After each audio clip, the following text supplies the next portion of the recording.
Chain tensioning. Proper chain tension is the key to chain life. A properly tensioned diamond chain must not be bowstring tight and can be pulled freely around the guide bar by hand easily without binding.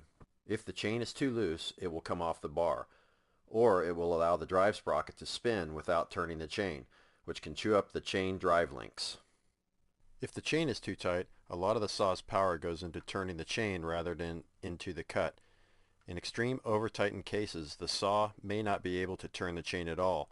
In addition, damage can occur to the bar nose and premature stretch may occur. Before cutting, check for proper tension by pulling the chain around the bar by hand. If you cannot easily pull by hand, the chain is too tight and needs to be loosened. All chains have a tendency to stretch when used.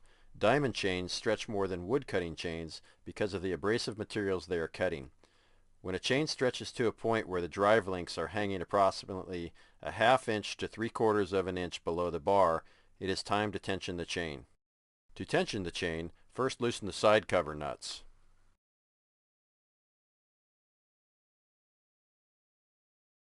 Then, while holding the nose of the bar up, use a screwdriver to turn the tensioning screw clockwise until the chain drive links hanging below the bar are just beginning to enter the bar groove.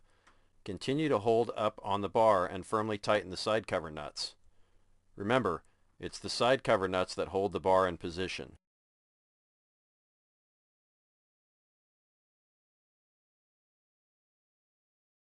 Do not attempt to adjust the tensioner without first loosening the side cover nuts.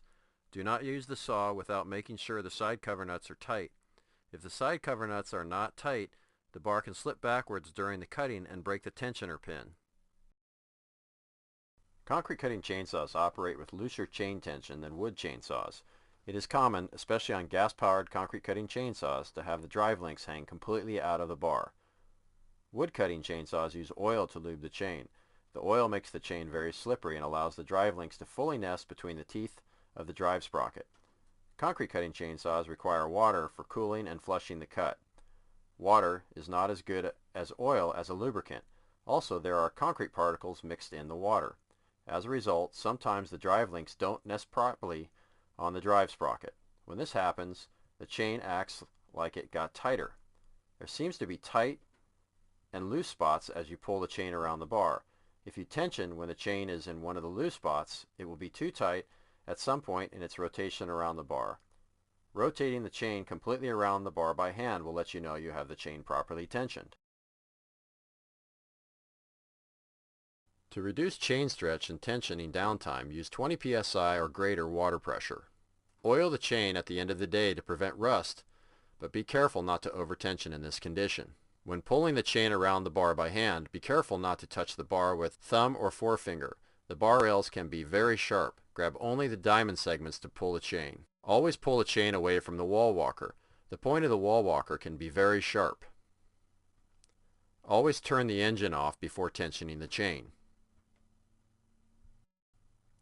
Thank you for taking the time to learn more about ICS. If you have further questions or require additional information, please visit our website at icsbestway.com.